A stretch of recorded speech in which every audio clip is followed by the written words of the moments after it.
이사야 24장 14절 말씀부터 23절 말씀까지 우리 한 절씩 교독하겠습니다. 무리가 소리를 높여 부를 것이며 여호와의 위엄으로 말미암아 바다에서부터 크게 외치리니 그러므로 너희가 동방에서 여호와를 영화롭게 하며 바다 모든 섬에서 이스라엘의 하나님 여호와의 이름을 영화롭게 할 것이라. 땅끝에서부터 노래하는 소리가 우리에게 들리기를 의로우신 이에게 영광을 돌리세 하도다. 그러나 나는 이르기를 나는 쇠잔하였고 나는 쇠잔하였으니 내게 화가 있도다. 배신자들은 배신하고 배신자들이 크게 배신하였도다. 땅의 주민아 두려움과 함정과 올무가 내게 이르렀나니 두려운 소리로 말미암아 도망하는 자는 함정에 빠지겠고 함정 속에서 올라오는 자는 올무에 걸리리니 이는 위에 있는 문이 열리고 땅의 기초가 진동함이라. 땅이 깨지고 깨지며 땅이 갈라지고 갈라지며 땅이 흔들리고 흔들리며 땅이 취한 자같이 비틀비틀하며 원두막같이 흔들리며 그 위에 죄악이 중함으로 떨어져서 다시는 일어나지 못하리라. 하늘의 여호와께서 높은 데에서 높은 군대를 벌하시며 땅에서 땅의 왕들을 벌하시리니 그들이 죄의 수가 깊은 옥에 모임같이 모이게 되고 옥에 갇혔다가 여러 날 후에 형벌을 받을 것이라. 그때 달이 수치를 당하고 해가 부끄러워하리니 이는 만군의 여호와께서 시온산과 예루살렘에서 왕이 되시고 그 장로들 앞에서 영광을 나타내실 것임이라. 아멘. 이사야 24장에서 27장까지 이사야 묵시록이라고 부른다고 어제 말씀드렸습니다.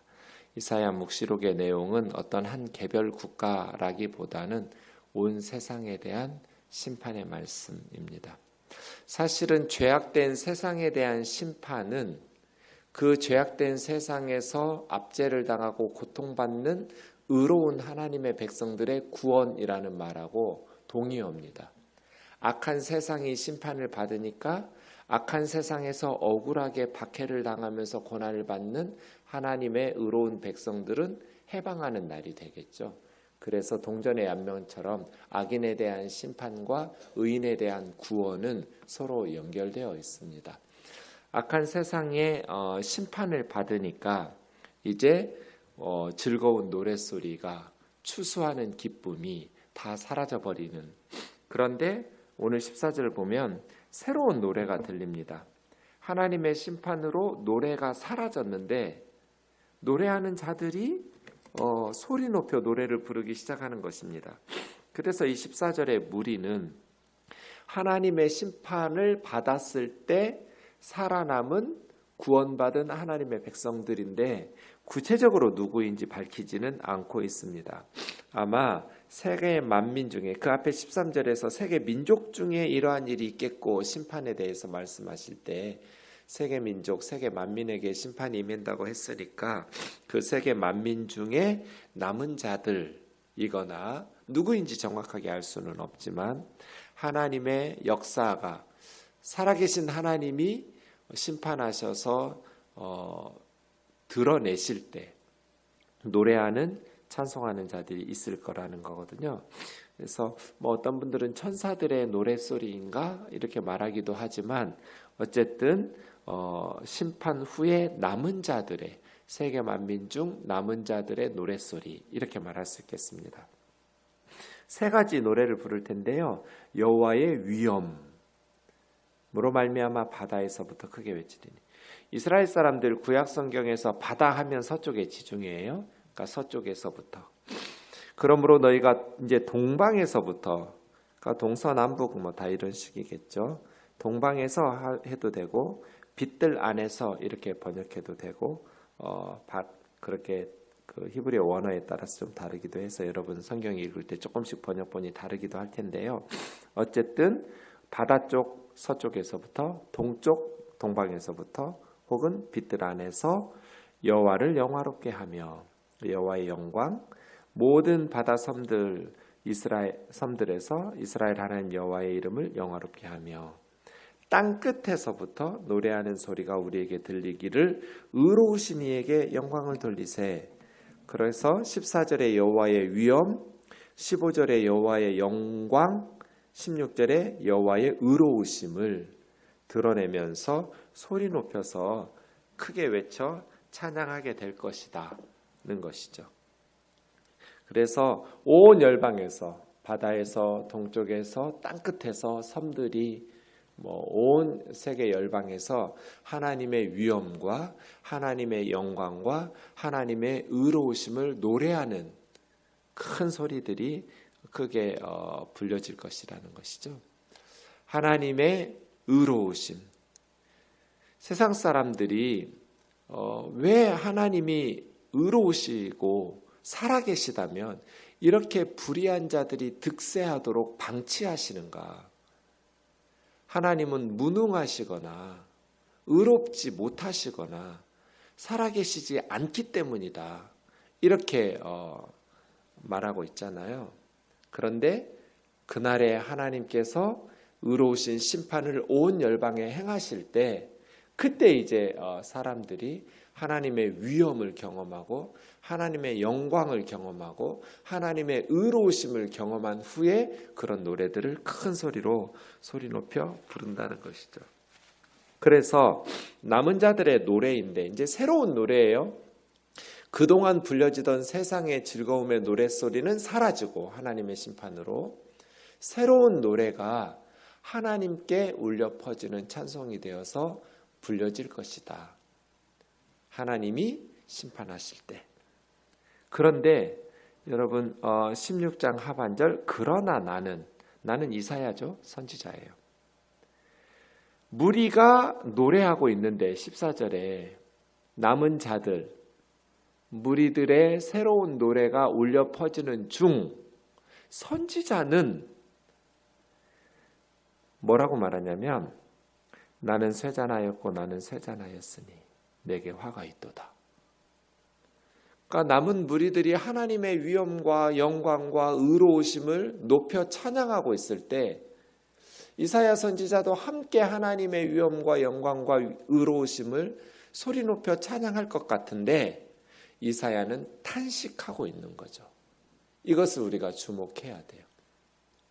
세상이 심판받는 그것을 이렇게 환상 속에서 하나님의 메시지 계시 안에서 전파하고 메시지를 전달하면서 환상 속에서 하나님의 심판을 목격한 거잖아요. 이사야 선지자는 온 세계 열방이 하나님의 심판을 받는 것들을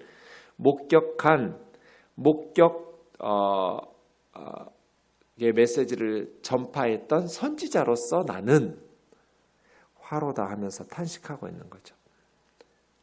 이것이 우리 그리스도인들의 마음의 자세, 삶의 태도여야 본다. 세상이 악으로 말미암아 의로우신 하나님의 심판을 받을 때 하나님의 말씀을 전하는 선지자들인 그리스도인들, 하나님의 백성들은 하나님의 심판을 받았다고 해서 그것을 기뻐해서는 안 된다는 거예요. 탄식해야지, 아파해야지.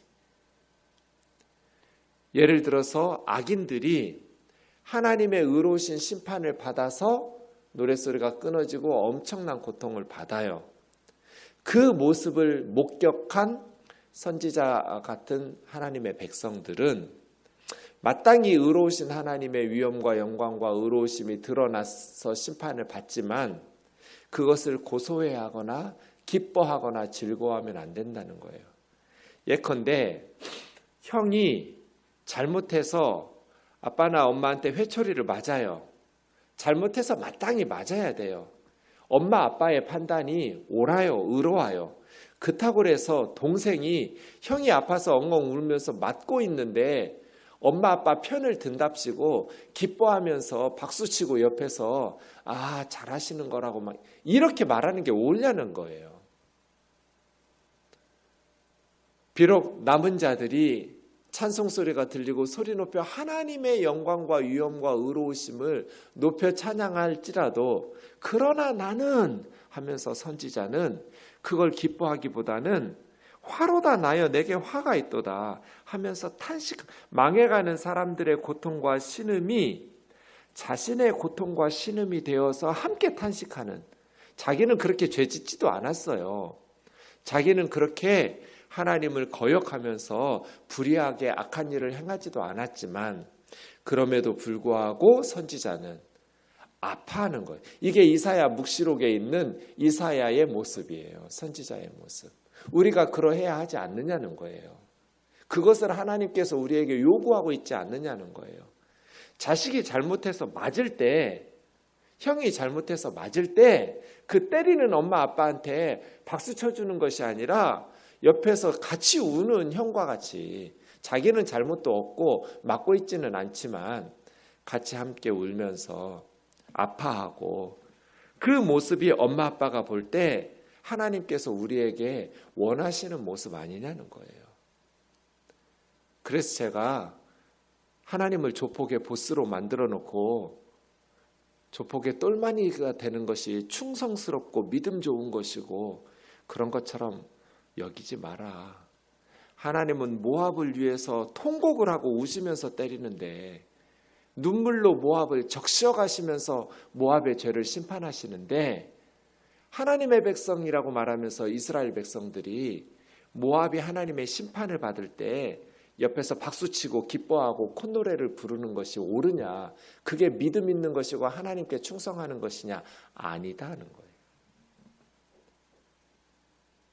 그래서 저는 그리스도인들이 타인의 고통과 아픔에 대해서 공감할 줄 모르는, 저 이거 굉장히 중요하게 보거든요. 우리 시대에 특히 다른 사람의 고통에 대해서 공감할 줄을 몰라요. 너무나 냉정해요. 북한이 그렇잖아요. 아무리 큰 잘못을 저질렀다 해도 어려서부터 세뇌를 시켜가지고 반동분자로 몰리면, 어제까지 한 동네에서 같이 살았는데 즉결 처형하고 김정은이 들어서부터 뭐 고모부 죽이고 다 처단하고 죽이고 하는데, 북한 주민들이 아주 냉정하게 증오심을 품잖아요. 삼족을 멸해버리잖아요. 이것이 옳으냐는 거예요. 타인의 고통에 대해서 공감할 줄을 모르고 아파할 줄을 모르면 그 사회는 짐승들이 사는 곳이죠. 아무리 큰 잘못을 저질러서 마땅히 형벌을 받고 심판을 받는다 할지라도 다른 사람의 고통에 대해서 공감할 줄을 알아야죠. 어떻게 자식들을 물속에서 잃고 몸부림치는 세월호 유가족들에게 그만하라고 그래요. 아직 진상규명도 안 됐는데 빨리 끝내서 일상으로 돌아가도록 온 나라가 도와야죠. 진상규명하고 왜 오보가 났는지, 왜 전원 구출했다고 그런 식으로 언론에서 떠들어대고 아이들 구출할 수 있는 시간에 애들 다 죽였는지 물속에서 아직 밝혀진 게 하나도 없어요. 어떻게 일상으로 돌아가요? 내 자식이 그렇게 죽었다면 그 아이들 구출하던 잠수사들이 스스로 목숨을 끊었잖아요. 그 트라우마 때문에. 애들이 멀쩡하게 죽은 애들이 없어요. 다 비뚤어져가지고 그 뱃속에서. 그렇게 죽어가는 자식들의 애미 아비한테 그만하라고 그래요? 지긋지긋하다고 그래요? 어쩌면 그렇게 타인의 고통에 대해서 공감할 줄을 몰라요. 마땅히 하나님의 심판이 임했어요. 의로우신 하나님의 의로우신 심판이 있었어요. 그래도 하나님의 백성은 선지자처럼, 그러나 나는 쇠잔하고 쇠잔해져야죠. 화로다 나여 하면서 같이 아파하라는 거예요. 이것이 하나님께서 하나님의 백성들에게 원하시는 모습이에요. 이사야 선지자처럼 말이에요. 배신자들은 배신하고 배신자들이 크게 배신. 하나님께서 사람들을 믿고 창조하신 이 세상을 맡겼는데 사람들이 배신했잖아요. 하나님을 배신했어요. 믿고 맡겨주셨는데, 엄마 아빠 역할 좀 해달라고 믿고 자녀들을 맡겼는데 배신했어요. 백성들을 좀 잘 돌봐달라고 믿고 왕을 세우시고 대통령 세우고 장관 세우고 국회의원 세우고 믿고 맡기셨어요. 그런데 배신했어요. 내 백성을 좀 맡아달라고 믿고 제사장을 세우고 선지자를 세우고 목사를 세우고 교회를 맡기고 성도들을 맡기면서 믿고 맡기셨는데 배신했어요. 얻을 만큼 크게 배신했어요.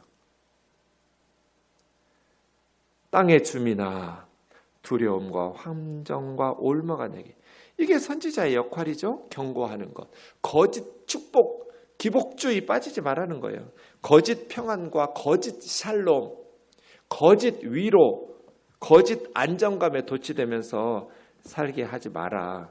두려움과 함정과 올무가 너에게 이르렀나니 두려운 소리로 말미암아 도망하는 자가 함정에 빠지겠고 함정 속에 올라오는 자는 올무에 걸리겠고 위에 있는 문이 열리고 땅의 기초가 진동하고 노아 홍수 때처럼 위에 있는 창문이 열리고 엄청난 비가 쏟아졌겠죠. 위에 있는 문이 열렸으니 땅의 기초가 진동해서 지진이 일어나고 땅이 깨지고 갈라지고 흔들리며 죄가 너무 커서 땅이 문을 열고 기초가 열려서 갈라지고 깨지고 흔들리면서 송두리째 무너져 버리는, 마치 땅이 술 취한 자처럼 비틀비틀하면서 원두막같이 흔들리고 그 위에 죄악이 중함으로 떨어지고 다시 일어나지 못하리라.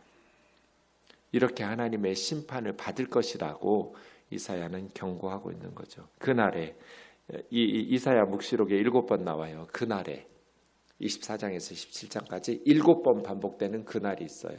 다 똑같은 날이에요. 그날은 악인을 심판하시고 의인이 구원받는 날이에요. 여호와께서 높은 데서 높은 군대를 벌하시며, 높은 곳에서 높은 군대를 벌하시는 것은 영적 세력이죠. 하늘의 사탄의. 그러니까 지상의 사람들의 영적인 배후 세력, 높은 곳에 높은 군대, 그리고 땅에서 땅의 왕들, 이게 지상의 왕들이죠. 이 두 세력을 벌하시리니. 그러니까 하늘의 악한 영적 세력과 땅의 악한 왕들과 그러한 악한 권세들을 하나님이 벌하시는 날이에요. 그날에 그들이 죄수가 깊은 감옥에 모이는 것처럼 모이고 감옥에 갇혔다가 일어난 후에 형벌을 받을 것이다. 그때에 달이 수치당하고 해가 부끄러워서, 달과 해가 부끄럽고 수치를 당한다는 건 더 밝은 빛이 드러나기 때문인데 하나님께서 더 밝은 빛이시기 때문에 해나 달이 부끄러워할 것이다. 하나님의 영광이 너무나 눈이 부시도록 찬란하게 밝히 빛나기 때문이에요. 이는 만군의 여호와께서 시온산과 예루살렘에서 왕이 되시고 그 장로들 앞에서 영광을 나타내실 것이기 때문에 땅의 왕들과 악의 세력과 그 배후의 악한 영들의 세력을 하나님께서 심판하실 것이다. 그래서 하나님께서 하나님의 백성들 시온산과 예루살렘에서 왕이 되시고 그 장로들 앞에서 빛으로 영광으로 드러나게 되실 것이다. 사람들을 믿고 리더로 세워주셨는데 크게 배신한 거예요. 사람들이, 리더들이. 그래서 이제 하나님께서 그 세상의 왕들을 벌하시고 그 왕들의 배후의 악한 영들도 심판하신 후에 직접 왕이 되셔서 예루살렘에서 시온에서 하나님의 백성들을 통치하실 거라는 거예요. 그때 하나님의 영광을 드러내실 것이다. 사랑하는 자매 형제 여러분, 땅이 주는 안정감, 땅이 주는 어떤 견고함, 그리고 땅에서 나는 생산성, 경제력, 이 모든 부귀영화와 권세, 이 땅의 모든 왕들이 심판을 받을 것이다. 그래서요, 사람들을 의지하지 말고 이 땅을 신뢰하지 마라. 하나님을 붙잡고 살아가야지. 땅이 주는 안정감에 빠져서 땅이 주는 견고함과 어떤 부귀영화에 빠져서 살면 땅이 흔들릴 때 어떻게 할 거예요? 하나님의 심판을 받을 때 어떻게 할 거냐고요. 하늘의 문이 열려서 이렇게 장마가 쏟아지고 홍수가 있고 코로나 때문에 온 세계가 난리가 날 때 어떻게, 하나님이 심판하실 때 어떻게 살 거냔 말이에요. 땅만 믿고 살고 세상의 것만 붙잡고 그것이 나를 지켜줄 것이라고, 그것이 내 삶의 전부인 것처럼 살면, 마치 아브라함의 조카 롯이 소돔이 무너졌을 때 자포자기 해버린 것처럼 돼. 롯이 진짜 제대로 된 믿음이 있었다면 두 딸과 함께 딛고 일어섰겠죠. 그런데 롯은 그 세상의 것, 땅이 주는 안정감, 땅이 주는 풍요, 땅이 주는 부귀영화에 깊이 심취하면서 자기 인생의 모든 걸 걸어버렸기 때문에 땅의 것들이 무너졌을 때 롯의 인생도 무너져 버린 거잖아요. 그래서예요. 희망은 하나님에게서 온다. 이 땅이 심판받는 그날에 우리가 하나님의 위엄과 하나님의 영광과 하나님의 의로우심을 노래하는 그러한 구원받는 자, 하나님을 믿고 신뢰하는 자들이 있어야지. 이 세상에서 불의하잖아요. 하나님을 다 배신했잖아요. 이 세상에서 이사야 선지자와 같이 하나님께서 언젠가 이 불의한 세상은 심판하시고 그 가운데서 고통받는 의로운 하나님의 백성들은 구원하실 것이라. 이것이 희망이에요. 함정과 올무와 두려움이 이 세상에 임할 것이다. 그러나 하나님께서 하나님의 백성들에게 친히 왕이 되셔서 영광을 드러내시면서 새하늘과 새 땅으로 하나님의 역사를 새롭게 하실 것이다. 이죠. 그래서 선지자처럼 우리는 하나님에게 희망을 두고 이 세상이 궁극적으로는 심판받을 것이라는 것을 기억하면서 세상의 성공에 도취되어서 살지 말고 하나님의 자녀답게 하나님의 백성답게 믿음으로 굳게 서서 하나님 바라보며 살아갈 수 있도록 말씀으로 우리가 바로 설 수 있기 원합니다. 기도하겠습니다. 사랑하는 하나님 아버지, 하나님이 선물로 주신 삶의 터전인 이 세상에서 인간의 모든 악행이 자행되고 있습니다. 하나님을 배반하고 하나님을 거역하며 스스로 왕처럼 주인 노릇하면서 인간들이 하나님의 영광을 찬탈해 버렸습니다. 오 자비로우신 주님, 이 불의한 세상이 언젠가 하나님의 의로우신 심판으로 바로잡히고 모든 불법과 불의를 심판하실 때 하나님께서 우리를 구원하시는 손길로 남은 자 될 수 있도록 믿음으로 굳게 서서 의롭게 하나님의 백성답게 살아갈 수 있도록 붙들어 주옵소서.